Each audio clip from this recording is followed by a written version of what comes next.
बदलापूर इथे झालेली लाजनीय घटना जी आज सगळ्यांनाच माहीत आहे, त्याच्यानंतरही असे भरपूरशे घटना आपल्या पुढे येतच आहे. आपले उद्धव साहेब असताना त्यांनी एक शक्ती कायदा आणला होता, जो त्या नाकारत सरकारने लागू झालू दिला नाही. तो जर आज लागू झालेला असता तर या मुलींना न्याय नक्कीच भेटला असता.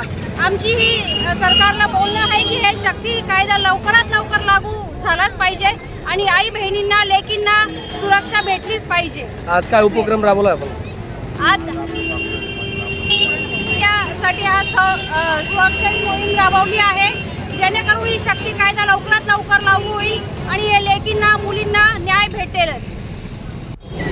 बदलापूर येथे झालेली घटना अत्यंत निंदनीय आहे. सन्मान्य उद्धव साहेब जेव्हा मुख्यमंत्री होते तेव्हा त्यांनी शक्ती कायदा हा अंमलात आणण्यासाठी प्रयत्न केलेले होते, परंतु हा शिंदे फडणवीस सरकार या नाकारत्या सरकारने तो कायदाच लागू केला नाही. तो कायदा जर आज लागू झाला असता तर आज या पीडित मुलींना त्वरित न्याय मिळाला असता आणि भविष्यात अजून किती मुलींचं तुम्ही अत्याचाराने अन्याय अशा डोळ्यांनी बघणार आहात.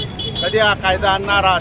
या कायदा लवकर आणावा यासाठी आज धुळे जिल्हा युवा सेनेतर्फे युवती सेनेतर्फे आज आम्ही देवपूर बस स्टँड या ठिकाणी कॉलेज परिसरामध्ये अनेक ठिकाणी आम्ही स्वाक्षरी मोहीम राबवत आहोत, जेणेकरून या स्वाक्षरी मोहीमच्या माध्यमातून हा कायदा लवकरात लवकर लागू होईल अशी आम्ही या शिंदे फडणवीस सरकारकडे या अकार्यक्षम राज्यकर्त्यांकडे आमची अपेक्षा करतो की ज्यांनी लवकर हा कायदा लागू करावा.